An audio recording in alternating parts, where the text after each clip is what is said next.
आज अपन class 10th NCERT का एक और इम्पोर्टेंट चैप्टर स्टार्ट करने वाला है, दैट इज ट्रिग्नोमेट्री। ठीक है, ट्रिग्नोमेट्री की सबसे पहले नाम पे अगर बात करें तो ये तीन एक्चुअली में ग्रीक लैंग्वेज से लिए गए वर्ड्स है ये तीनों, और मिला जुला के ये गंदा सा नाम आ गया है ट्रिग्नोमेट्री हमारे लिए। तो पहला वर्ड जो है वो है ट्राई गॉन और थर्ड जो है वो है मेट्रॉन। ठीक है, ये फालतू की चर्चा है, इसको जरा जल्दी जल्दी अपन निपटाएंगे। तो ट्राई का मीनिंग होता है बेटा 3, गॉन का होता है साइड्स और मेट्रॉन का होता है मेजरमेंट। तो जब बात करते हैं 3 sides of measurement that is trigonometry. ठीक है, इसकी डेफिनेशन की अगर मैं बात करूं तो 10th के लेवल तक जो आपको डेफिनेशन रटनी है या समझनी है वो है the relationship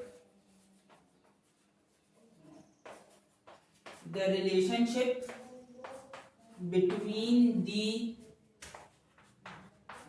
sides and angles of a right angle triangle is called trigonometry. ठीक है, तो ये आपकी 10th लेवल की ट्रिग्नोमेट्री की डेफिनेशन हो गई। बेटा जब आप 11th में आप जाओगे, जो मैथ साइंस लेंगे उनको ट्रिग्नोमेट्री बहुत ही वास्ट लेवल में पढ़ाई जाएगी और ट्रिग्नोमेट्री बहुत ही यूज होती है 11th और 12th में। ठीक है, ना कि सिर्फ मैथ्स के स्टूडेंट्स को, बायो जो लेंगे, जो फिजिक्स पढ़ने वाले हैं उनको भी ट्रिग्नोमेट्री बहुत यूज होने वाली है। जब आप 11th 12th में इसे पढ़ते हैं तब आपको समझ में आता है कि ये जो ट्रिग्नोमेट्री है एक्चुअली में ये जो है इसका ओरिजिन ये सर्कुलर सिस्टम से निकल के आता है जो आप 11th और 12th में पढ़ते हैं। ठीक है, तो ये तो हो गई इसके नाम की चर्चा ट्राइगोन मेट्रॉन। ठीक है, डेफिनेशन आपने देख ली। इसकी जो रीढ़ की हड्डी है, ट्रिग्नोमेट्री की रीढ़ की हड्डी अगर आप बोलो, अगर आप उसमें परफेक्ट हो गए तो आपको ट्रिग्नोमेट्री बनने ही वाली है क्लास 10th की। ठीक है, तो जो हमारी रीढ़ की हड्डी है वो है हमारा राइट एंगल ट्राइंगल। ठीक है ना, वो है हमारा राइट एंगल ट्राइंगल। अब ये क्या है बेटा, राइट एंगल ट्राइंगल क्या है? राइट एंगल ट्राइंगल एक ट्राइंगल है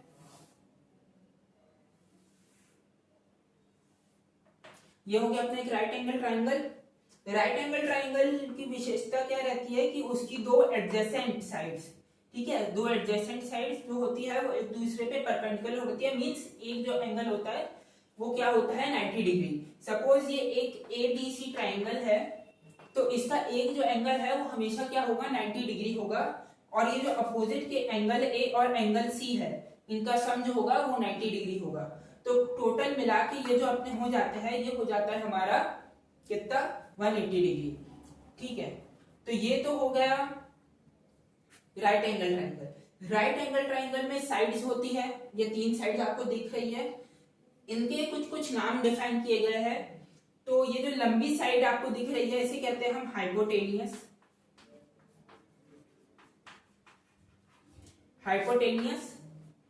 ठीक है, इसके बाद एक साइड होती है परपेंडिकुलर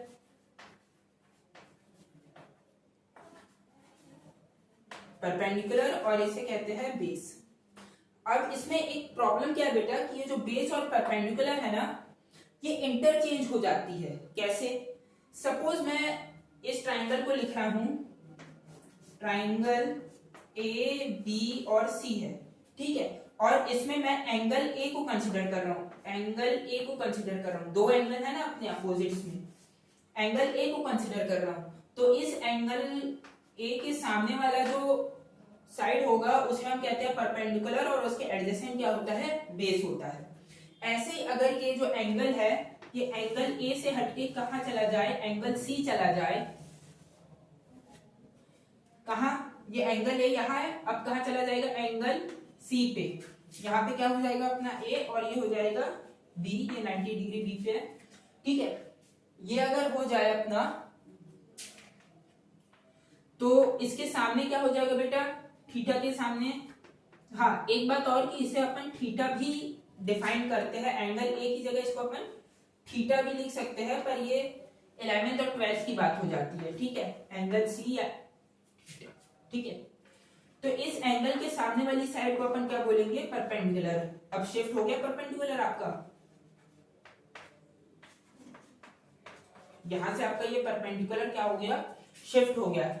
तो मींस ये कौन सी साइड होने वाली है, इसे हम कहेंगे बेस, और ये जो हो गया वो हमारा हो गया हाइपोटेनियस,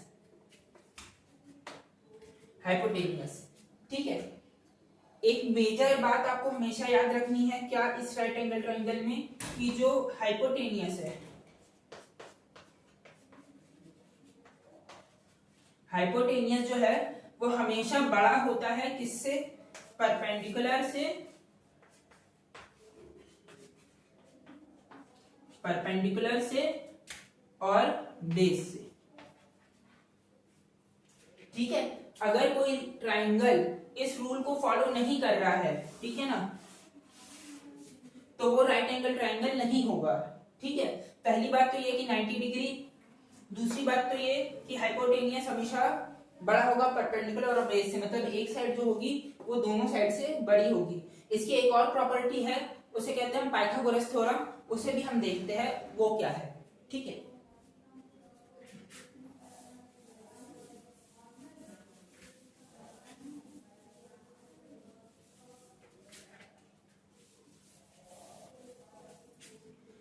ठीक है, यही वाला ट्रायंगल ले लेते हैं, और यहाँ पे अपन, आप लोगों ने वैसे पाइथागोरस थ्योरम पहले सीखा होगा, आपको नहीं आता होगा तो आप यहाँ पे देख लीजिए, आपको आने लगेगा।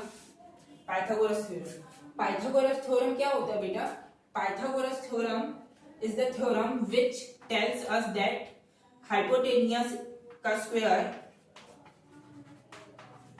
हाइपोटेनियस का square is equal to perpendicular का स्क्वायर प्लस बेस का स्क्वायर। ये क्या होता है बेटा कि सपोज अगर आपको एक साइड दी हुई है, सपोज कोई दो साइड्स दी हुई है, तो आप तीसरी साइड्स को निकाल सकते हैं, ठीक है। तो ये हो गया एक छोटा सा डिस्कशन जिसपे पाइथागोरस थ्योरम पे, इसको आप डब्बा बना के डाल लीजिएगा, स्टार मार लीजिएगा यहाँ पे, ठीक है। ये आपको बहुत काम आने वाला है आपकी एक्सरसाइज में,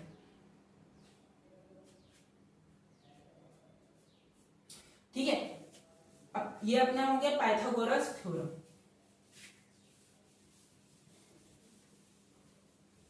अब अपने नेक्स्ट पॉइंट पे बात करेंगे अपन। अगर मैं आपसे बोलूं कि अपने पास एक राइट एंगल ट्रायंगल है, बहुत आगे चला गया, अगर मैं आपसे बोलूं कि अपने पास एक राइट एंगल ट्रायंगल दिया गया है, क्या है, ए बी सी, ठीक है। ये अपना हाइपोटेनियस हो गया, इसको एच से डिनोट कर रहा हूं, ठीक है। ये अपना परपेंडिकुलर, इसको पी से डिनोट कर रहा हूं, और बेस को अपने बी से डिनोट कर रहा हूं, कैपिटल बी से, ठीक है। अगर अब मैं आपसे पूछूं कि अपन को तीन साइड्स दी हुई है, और इसमें अगर मैं रेशोज निकालना चाहूं, तो मैं इसमें कितने रेशो फाइंड कर सकता हूं, ठीक है। किसकी बात हो रही है, रेशोज की बात हो रही है। देखते हैं कितने रेशो फाइंड होते हैं। पहला रेशो जो मुझे दिख रहा है बेटा वो है P upon H, P upon H दिख रहा है। दूसरा रेशो अपन फाइंड करेंगे तो अपने पास B अपॉन एच आएगा। थर्ड रेशो फाइंड करेंगे तो अपने पास आएगा P अपॉन बी। इन्हीं को उल्टा कर दीजिए तो तीन रेशो अपने पास मुझे और दिखते हैं, P upon B upon P, ये हमारा हो जाता है H अपॉन B, और एक रेशो यहां लिख देता हूं, that is H upon P, ठीक है। तो अब आप गिन लीजिए कितने रेशो होते हैं, 1 2 3 4 5 6 रेशो हो गए अपने पास। इन्हीं रेशो को बोला जाता है बेटा ट्रिग्नोमेट्रिक रेशो। क्या कहते हैं, ट्रिग्नोमेट्रिक रेशोज। अब अपना यही है टॉपिक जो अपन को पढ़ना है और आपकी 8.1 इसी पे बेस्ड है, ठीक है। अगर जब भी P अपॉन H की बात होगी, इस रेशो की बात होगी, तो इसका नाम जो अपन डिफाइन करते हैं इसे कहते हैं साइन, ठीक है। अब ये जो P अपॉन H है, अब आप जानते हो कि B और P जो है वो इंटरचेंज होते रहते हैं, तो इसके बाद हमें क्या देना पड़ता है बेटा, एंगल लगाना पड़ता है कि किस एंगल के रिस्पेक्ट में P और H डिफाइन किए गए हैं, ठीक है। तो ये साइन ए P अपॉन H हो गया, साइन ई, ठीक है। इसके बाद कोसाइन, सेकेंड रेशो है अपने पास कोसाइन, ठीक है। इसे अपन B अपॉन H को कोसाइन बोलते हैं। थर्ड को बोलते हैं टेंजेंट, आपने नाम पहले ही सुना होगा कहीं ना कहीं, ठीक है, टेंजेंट। उसके बाद B अपॉन P को अपन बोलते हैं कोटेंजेंट। बहुत ही इजी चैप्टर है, बस आपको थोड़ा सा प्रैक्टिस की जरूरत है, बाकी आपको खुद ही बनने लगेगा कुछ दिन बाद, ठीक है। इसे कहते हैं कोटेंजेंट, इसे कहते हैं हम सीकेंट, और जब H अपॉन P की बात करते हैं तो इसे कहते हैं हम कोसीकेंट।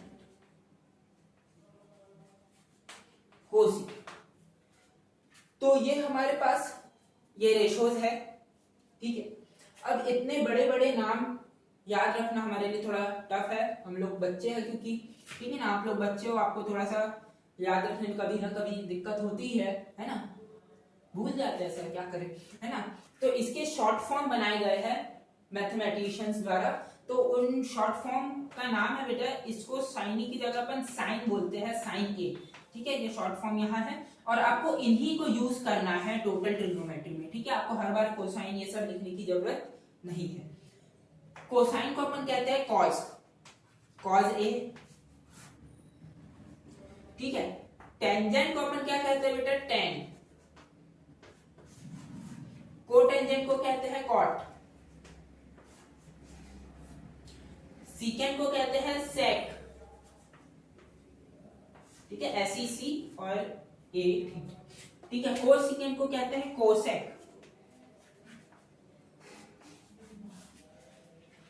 ठीक है। तो ये हमारे पास हो गए कुछ रेशोज जिनकी अपन ने बात की, दैट इज ट्रिग्नोमेट्रिक रेशो।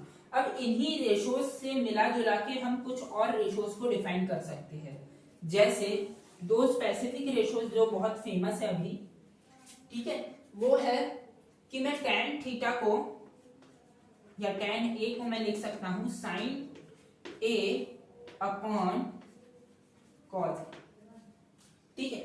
कैसे बेटा, एक काम करते हैं, इस स्लाइड को यहीं पे वाइप कर देते हैं और नेक्स्ट स्लाइड में इन सब बातों पे ध्यान देंगे, ठीक है। तो इन्हें नोट कीजिए, ओके।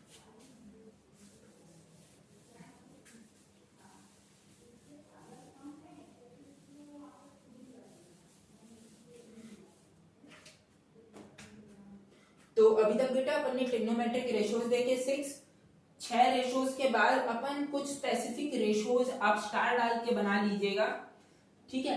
स्पेसिफिक रेशोज देखने वाले हैं, जैसे मैं tan A को लिख सकता हूं sin A upon cos A। अब आप पूछेंगे ये कैसे लिख सकते हैं, देखिए कहां से आता है ये, कि आप tan को अगर आप लिखते हैं तो tan थीटा अपना क्या है बेटा, परपेंडिकुलर अपॉन बेस है, इसमें आप परपेंडिकुलर लीजिए, that is BC upon AB। Sine theta अगर आप लिखते हैं तो sine theta is equal to P upon H, ठीक है। तो परपेंडिकुलर इसमें लीजिए, that is BC upon AC, ठीक है। वैसे ही कॉस को जब अपन लेंगे तो हम इसको लिखते हैं B अपॉन H, ठीक है। कॉस को हम क्या लिखते हैं, B अपॉन H लिखते हैं, तो यहां से जब आप B लिखेंगे तो वो हो जाएगा अपना AB अपॉन AC। अब ऐसा दोनों ऊपर और नीचे रेशोज है, तो जब अपन इसको सॉल्व करते हैं तो इसका रेसिप्रोकल हो जाता है और अपन को यहां से मिलता है ये AC, यहां इनटू में यहां ऊपर आ जाएगा AC और यहां आ जाएगा अपना ए बी, तो ए सी बन जाए ए सी और यहां से अपना आ गया बी सी अपॉन ए सी नहीं सॉरी ए बी आ गया। ठीक है, तो ये हो गया अपना, यहां से आपको समझ में आ गया L H S equal to R H S आ रहा है, समझ में आ गया। ऐसी टेन थीटा, अगर मैं ऐसे ही कॉट थीटा लिखूं कॉट ए, तो पहला तो आप ये स्टार, ठीक है, कॉट ए जो है उसे अपन लिख सकते हैं cos A upon sine A, sign ए। ये जिन जिन में स्टार लगा है बेटा इनको जरूर याद रखिएगा इसको, क्योंकि बहुत इंपॉर्टेंट है, इसको आपको बहुत यूज करना है अभी एक्सरसाइज में। ठीक है, तो ये हो गया हमारा टेन और कॉट। इसके बाद हम जैसे साइन थीटा को लिख सकते हैं, sine A can be written as 1 upon cosec A. ठीक है, फिर से वही वाला फंडा, रेसिप्रोकल करेंगे, ऊपर आपका p अपॉन एच देने लगेगा। एक बार आप घर में जरूर करिएगा, और आपको कोई प्रॉब्लम हो तो हमें कमेंट सेक्शन में बता दीजिएगा या हमसे कांटेक्ट कर लीजिएगा। हमारा नंबर जो है आपको डिस्प्ले हो रहा है लगातार। ठीक है, तो ये हमारा साइन हो गया। इसके बाद मैं कॉस को लिख सकता हूं बेटा, cos can be written as 1 upon sec A. फिर आपके मन में सवाल होगा, फिर से आप चेक कर लीजिएगा, आपकी बुक में भी दिएगा यार। ठीक है, इसके बाद मैं यहां लिख सकता हूं tan A can be written as 1 upon cot A. ठीक है, तो ये कुछ रेशोज हो गए हमारे।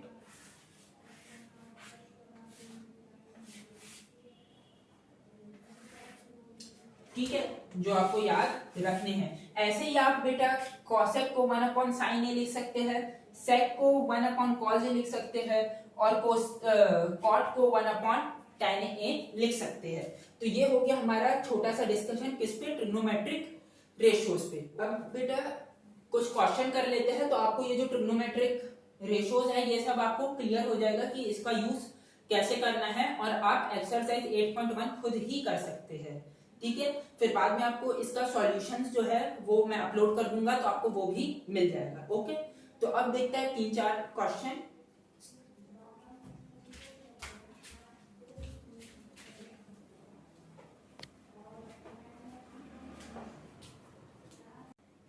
तो चलिए बेटा कुछ क्वेश्चन देख लेते हैं ट्रिग्नोमेट्रिक रेशियोज पे। तो हमें यहाँ क्वेश्चन दिया गया है, given that tan A is equal to 4/3, find the other trigonometric ratios of angle A। Means, और आपको एक फिगर भी दिया गया है यहाँ पे।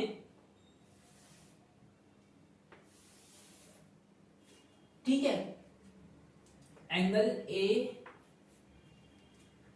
हाँ ठीक है, ये आपका A हो गया, ये B हो गया, और ये C हो गया। अब हमें क्या दिया बेटा, given that tan A is equal to 4/3, ये हमें दिया गया है।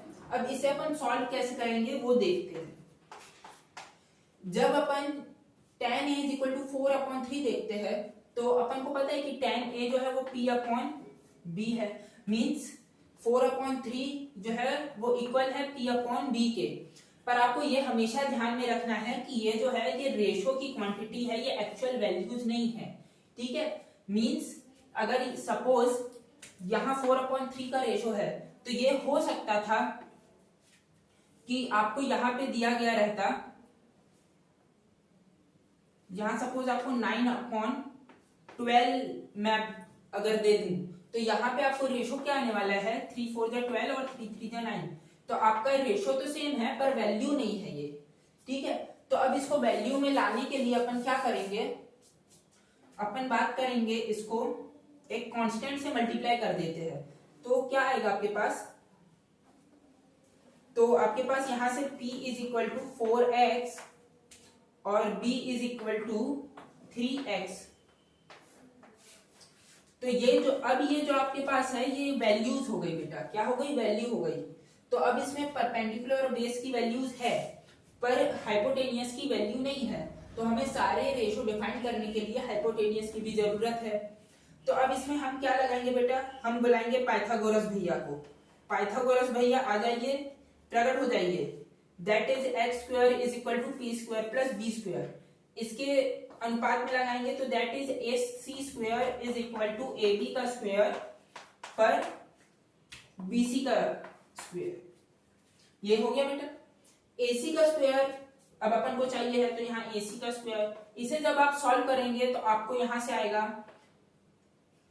AB जो है हमारा वो है बेस, तो यहां से 3x और BC जो है वो है हमारा 4x। ठीक है, जब आप इसे सब सॉल्व कर देंगे तो यहां से आपको मिलने वाला है 5। यहां से आपको क्या मिलेगा, AC की वैल्यू आपके पास आ जाएगी 5x। ठीक है, 5x है, 5 नहीं आएगी, 5x है। तो आपके पास क्या हो गया, AC हो गया, AC क्या हो गया, 5x हो गया। ठीक है, परपेंडिकुलर क्या हो गया, मींस BC क्या हो गया 4x और ये क्या हो गया अपना 3x हो गया। ठीक है, यहां तक आपको बात समझ में आ गई। अब आप इसमें से रेशियोज निकाल सकते हैं। देखिए मैं आपको एक निकाल के दिखाता हूं, बाकी आप खुद निकाल लीजिएगा। सपोज अगर मैं बात करूं साइन थीटा की, साइन थीटा नहीं, ए चल रहा है ना, sine A is equal to perpendicular upon hypotenuse होता है रेशो। परपेंडिकुलर क्या है, BC हो गया आपका, और हाइपोटेनियस क्या हो गया, AC हो गया। इसकी वैल्यू डाल दीजिए तो 4x अपॉन 5x, ये x बन जाए, x खत्म हो जाएगा और यहाँ आ जाएगा 4/5। ठीक है, तो ये आपके पास आ गया साइन थीटा। ऐसे ही आप बाकी के रेशियोज भी फाइंड कर लीजिएगा।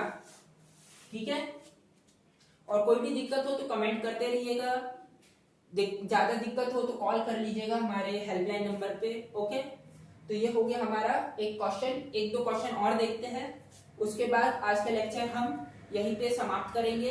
नेक्स्ट लेक्चर में अपन बात करेंगे एक्सरसाइज 8.1 की। ठीक है, एक्सरसाइज 8.1 हमारा कंप्लीट हो जाना चाहिए तब तक। ठीक है, उस पर फिर अपन डिस्कशन करेंगे कि आपको क्या क्या डाउट्स है, और मैं लगभग हर क्वेश्चन कराऊंगा आपको एक्सरसाइज 8.1 का, कि आपको कोई डाउट रह ही ना जाए और आपको सारे क्वेश्चन बने 8.1। हाँ बेटा, तो अब हमारा नेक्स्ट क्वेश्चन दिया गया है, consider triangle ABC right angled at C in which AB is equal to 29 units, BC is equal to 21 units and angle ABC is equal to theta. Determine the values of cos square theta plus sin square theta and cos square theta minus sin square theta. ये हमें values निकालनी है, ये हमें दिया गया है। अब ये बोल रहा है एक राइट एंगल ट्राइंगल है ABC, ठीक है, जिसका एंगल जो है वो थीटा है, किस पे है, right angle at C। Means ये जो फिगर बनाया गया है यहाँ पे ये गलत है, यहाँ पे आपको B आएगा, यहाँ पे C आएगा। ठीक है,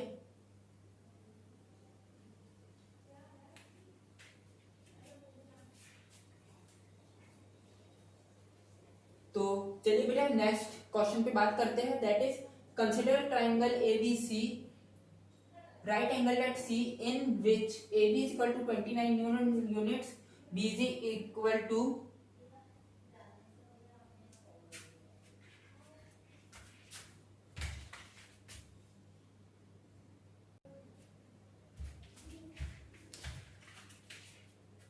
हाँ बेटा, तो अब नेक्स्ट क्वेश्चन पे बात करते हैं, that is consider a triangle ABC right angled at C, ठीक है, इन विच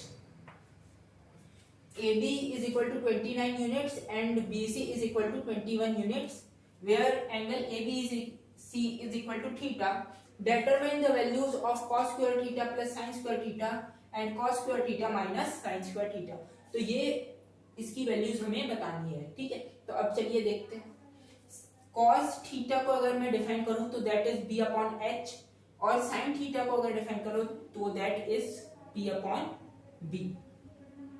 ठीक है ना, सॉरी p अपॉन b बोल रहा हूँ, p अपॉन h और ये है b अपॉन h है। ठीक है, अब अपने पास परपेंडिकुलर नहीं दिया है, ठीक है, बेस दिया है और हाइपोटेनियस दिया गया है। तो अब यहाँ से आप कैसे करेंगे बेटा, सबसे पहले पाइथागोरस भैया को फिर से याद कीजिए, ये आ गए हमारे पाइथागोरस, इसमें लगाइए, that is AB square is equal to AC का स्क्वायर प्लस AB का स्क्वायर।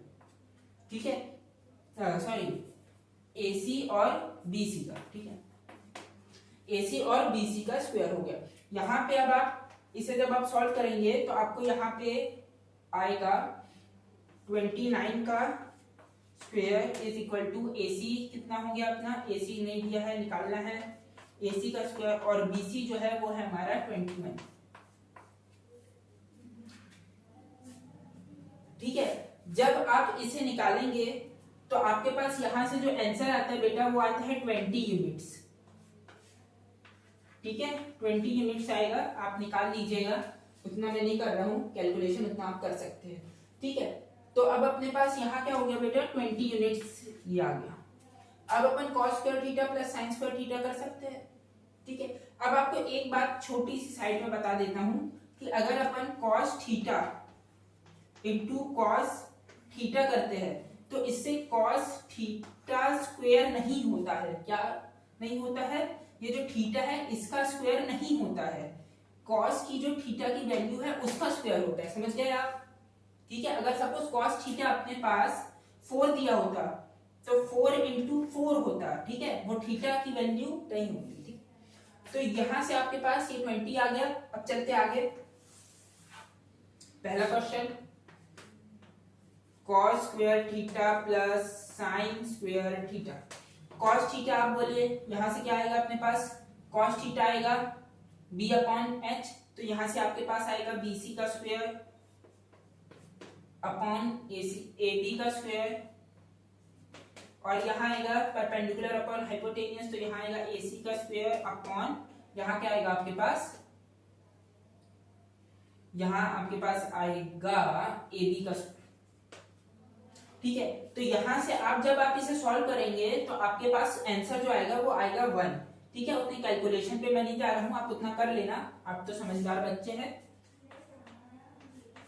हाँ बेटा, तो अब हमारा नेक्स्ट क्वेश्चन जो दिया है हमें है cos square theta minus sin square theta, means यहाँ की वैल्यूज को माइनस कर देंगे तो जो आंसर आएगा वो हमारा इसका आंसर होगा। Suppose BC upon AB square और AC upon BC square. BC क्या है हमारा, BC और AC। ठीक है, मींस यहाँ आएगा 21 का स्क्वायर अपॉन यहाँ क्या आएगा AB 29 का, और यहाँ आएगा अपना 20 का स्क्वायर, और यहाँ आएगा अपना क्या 29 का स्क्वायर। जब आप इसे सॉल्व करेंगे बेटा तो यहां से आपको मिल जाएगा, यहां से आपको मिल जाएगा 41 अपॉन 841। ये आपको आंसर मिलेगा यहाँ से, एक बार आप चेक कर लीजिएगा, हो सकता है गलती हो उसमें। ठीक है ना, तो ये हो गया हमारा आज का लेक्चर खत्म। नेक्स्ट लेक्चर में अपन मिलेंगे और बात करेंगे एक्सरसाइज किसकी 8.1 की। तब तक आप 8.1 करके रखिए।